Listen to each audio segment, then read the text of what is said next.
when words fail, music speaks. I think I think that's my job to do. And I have always been a huge admirer of language. I hope I can just be a fly on the wall when she's around. Her language, yes, but I think sh- there's just grace, when she walks into a room, whether it's theater, whether it's on stage, if something like it's Shabd. So if you see closely to the spelling of it, it's not Bhindi, which is bhindi.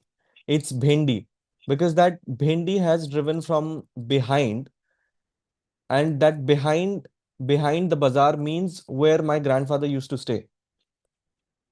Ustad Aman Ali Khan Sahab. I think it's the same case with everyone of my generation, the Gen Z. It is to uh, stay calm and live in the moment and not rush things.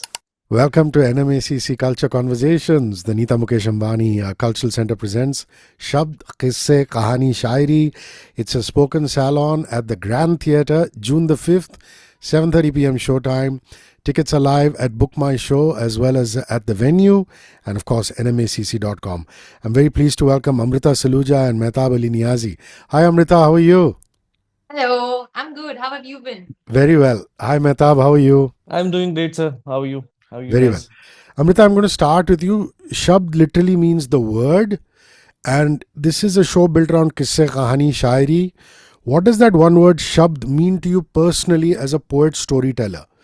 And what part of yourself, because you have so many parts of Amrita, are you bringing to the Grand Theatre on June the 5th? um, Shabd, it all literally starts with that one word, right? एक शब्द से शुरुआत होती है. मेरे लिए I think when I'm writing a story or a poetry, मेरे लिए वो आखिरी वाला thought, आखिरी कुछ शब्द जोड़ना बहुत important होता है. Once that's in place, then I think everything flows. Even now, I think I moved into songwriting, and it's so important to find that one word which is going to express the barrage of emotions that you're trying to say. So I think it all revolves and comes down to how beautifully you can do that. What I'm bringing on the 5th is, I think I'm bringing this excited kid that's in me who's just very happy to be invited here. I'm just coming with stories that feel really are very personal, and I'm just looking forward to sharing them with an audience so beautiful. Lovely. Mehtab, uh, in the middle of language, what is the sitar's role? The beautiful sitar, what is the sitar's role? Uh, well, as they say that when words fail, music speaks. I think I think that's my job to do. And I have always been a huge admirer of language, Urdu, Hindustani, or Hindi or whatever. I've been following and reading about things that my grandfather or my father has wrote. So there has always been this close connection with Urdu poetry as well. So I'm really excited to to to attend this as a fellow audience of Urdu loving people. That's a beautiful answer. Okay, Amrita, when you sit down to prepare for this kind of evening, I want to know what kind of stories make the cut and what kind don't. I mean, sometimes as a storyteller, it's very difficult to leave out certain stories. So, how did you go about the choosing aspect? Um, I think for all my stories, they all come from they are all very anecdotal. They all come from very personal experiences. So one, of course, they're coming with from a place of honesty. तो बाकी सब वैसे ही अपने आप छूट जाता है. But I do have like Commune is beautifully put that I'm bringing a little warmth and wit that evening. मैंने आई थिंक बहुत अर्ली रियलाइज कर लिया कि ऑडियंस तक पहुंचने के लिए ना आपको थोड़ी सी वो वार्मथ और थोड़ा सा ह्यूमर लाना होता है. तो आई think I try incorporating that in most of my work, and I'm bringing a piece that a lot of people live every day, but it's not really spoken about as much. So I'm bringing that special piece to Shabd with Commune this time. So, Mehtab, you belong to this amazing gharana called the Bhendi Bazaar Gharana. Now, the only line I can say as an ignorant man is I believe that it's a Mumbai gharana with a very particular vocal influence style on the sitar. Please explain that to us, because anybody who comes from Shabd should understand at least the basics of the gharana. I think whoever heard or hears the word Bhindi Bazaar should first understand that that word Bhindi Bazaar, you must have seen the area as well. It's very famous, Bhindi Bazaar area, Yeah, right? So people know about that name, but I they come don't to know eat. about. Yeah, it's very famous for that. Even I go there sometimes. So there's a very fascinating story behind how it got that name Bhindi Bazaar. So if you see closely to the spelling of it, it's not Bhindi, which is Bhindi. It's Bhindi because that Bhindi has driven from behind, and that behind the bazaar means where my grandfather used to stay. Ustad Aman Ali Khan Sahab. He used to have his haveli there, Wow. and whoever used to come there, mostly foreigners, students of his, when they used to come, they were told that Ustadji lives behind the bazaar. So that's how it got driven from behind to Bhindi. And that's why if you see the spelling of it, it's Bhendi, not Bhindi. The speciality of our gharana is the vocal style of it. So if you listen to other instruments, let's say sarangi, sitar, or whatever you listen to in today's time, there is a personality of that instrument that you hear, that particular instrument. There is a personality of that instrument in the sound of it or in the melodies of it. But in our particular gharana, we try to portray vocal as much as possible. So let's say if I'm playing a tune, or let's say if I'm playing a ghazal, you will be able to hear the lyrics of that so on and so ghazal in that melody. While I don't have the lyrics possible in my instrument, because in instruments you can only play melody and not lyrics. And in our gharana, our idea is to play as close to the melody as possible. Nice. Amrita, a little about commune, because as far as mushairas and kavi sammelans are concerned, uh, Gen Z and the modern era of people, of young people, were not familiar with it or losing touch with it. And it's wonderful that spoken word has come back in such a beautiful way. And you, as a writer, you sit, you write at your desk or you type at your desk, but the fact that you're now on stage doing spoken word has a lot to do with commune. So just your relationship with commune and what that has meant to the whole uh, the group of spoken word artists like you. Commune, I think, is like a nest, whether it's a budding artist or an established artist. मैं तो मतलब it's over a decade, जैसे अभी spoken fest जो होता है, ये देख देख कर I think I started performing 2-3 years back, but before that also, whether it's Roshan Abbasar, whether it's Sheena Khalid, whether it's Shriti Jha, इनकी जो एक एक pieces आप कभी देख लेते हो online, and I'm from Pune, so I never got a chance to watch them live back then, but I think they stayed with me subconsciously, and I don't think these artists even know, or Kavyon even knows how inspiring they are. It's giving a platform for people to be inspired, and also gives an artist a chance to go ahead and inspire other people, right? So I think that's how big commune it's the biggest there is, right, in the industry. Wonderful. I want both of you to comment on Waseem Barelvi Saab. First, Mehtab, everybody understands that there is almost a spiritual conversation between Urdu Shairi and the sitar. When you are accompanying a poet like Waseem Barelvi Saab, are you responding to his words, his pauses, his breath? Is my question to you. I think it's the pauses that I have to take care of, because somebody of his stature, we should just bow down and appreciate the amount of things he has given to Urdu poetry. And in that moment, you must how to say it? You must just, as I said, bow down and appreciate the charm. And what I try to do is to not disturb as in जो एक flow होता है उर्दू का, आमद जिसको हम उर्दू में कहते हैं, वो आमद कभी जैसा मैंने अपने बुजुर्गों से सुना है, वो आमद टूटनी नहीं चाहिए. तो to be able to blend into that blend into those lines and not break that flow is my plan to do with poets like of his stature. Yeah, and Amrita, I'd like you to comment. I mean, he is one of the tallest living voices in Urdu Shayari. Just the Absolutely. fact that you're going to be on stage on the same evening as him, Amrita. I'm trying not to think about it.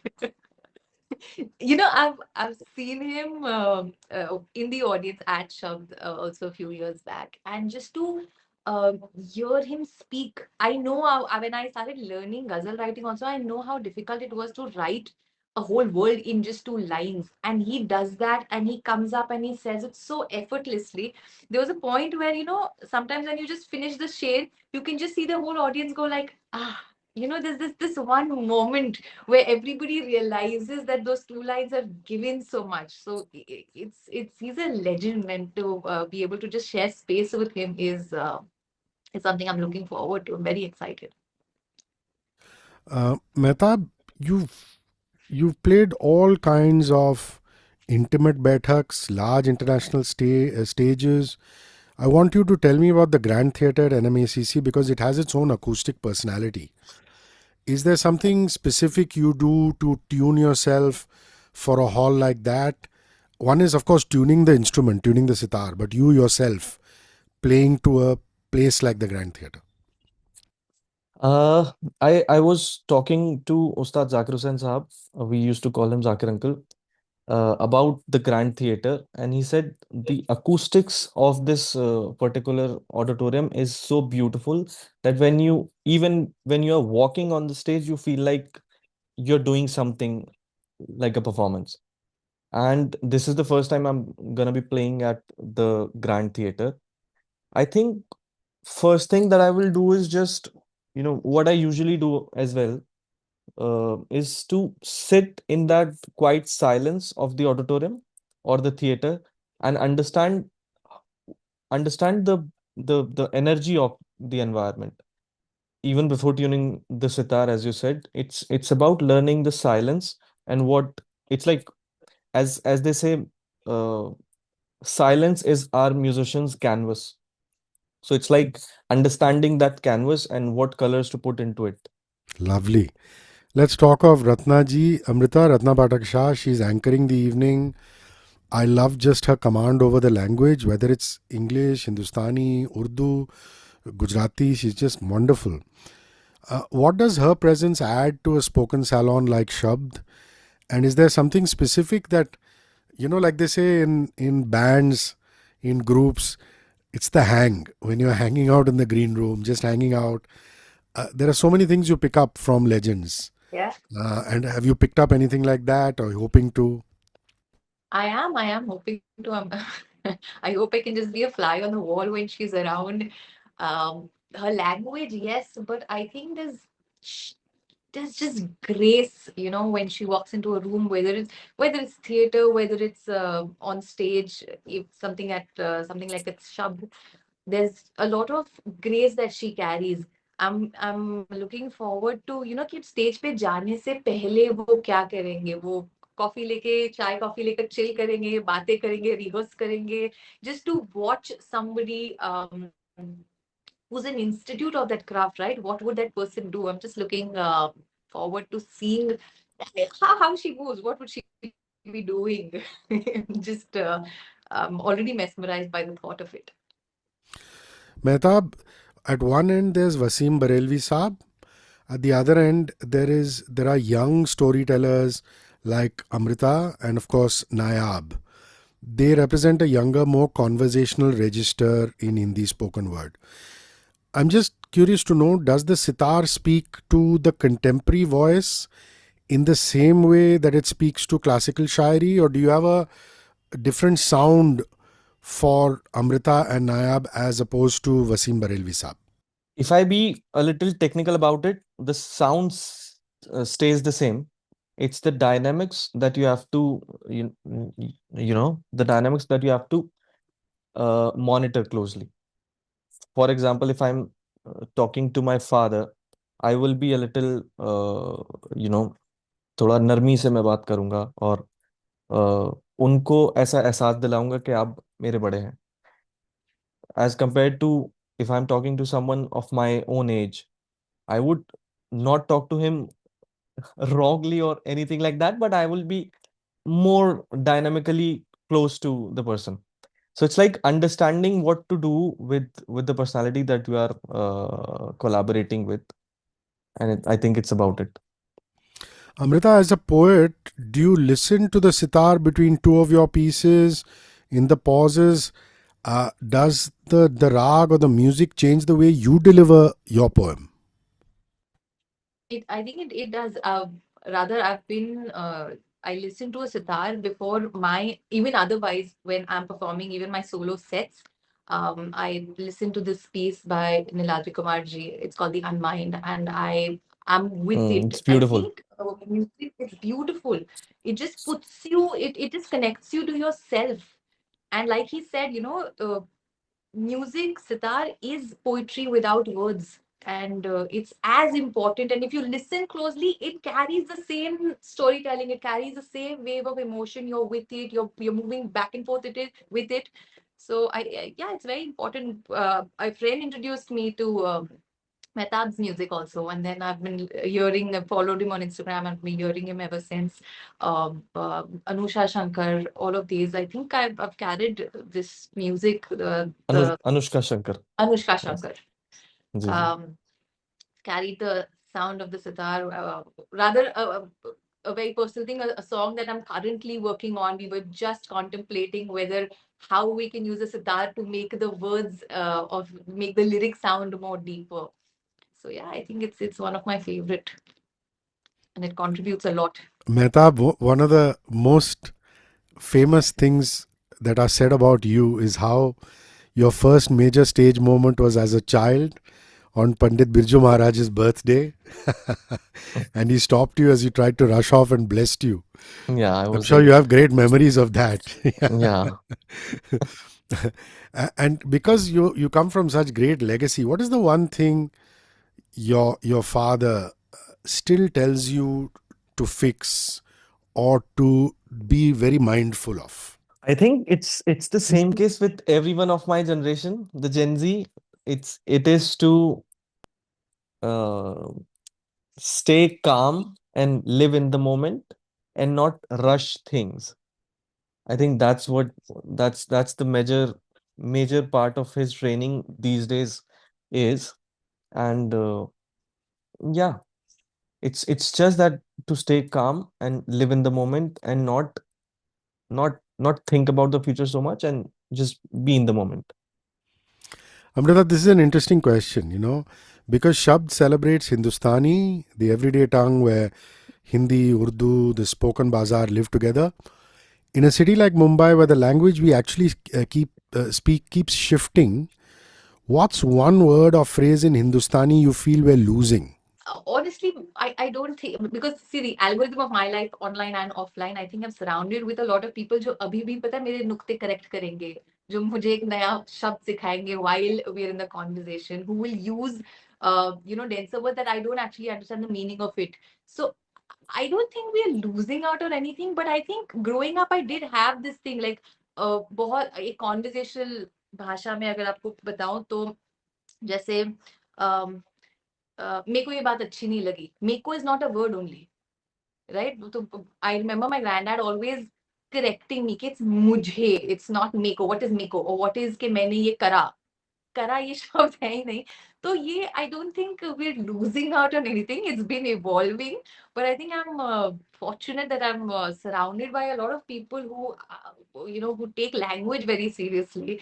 And so I don't think of it like we're losing out on something here necessarily. Mehtab, she made an interesting point. She said that, she found you on Instagram, she follows you. A lot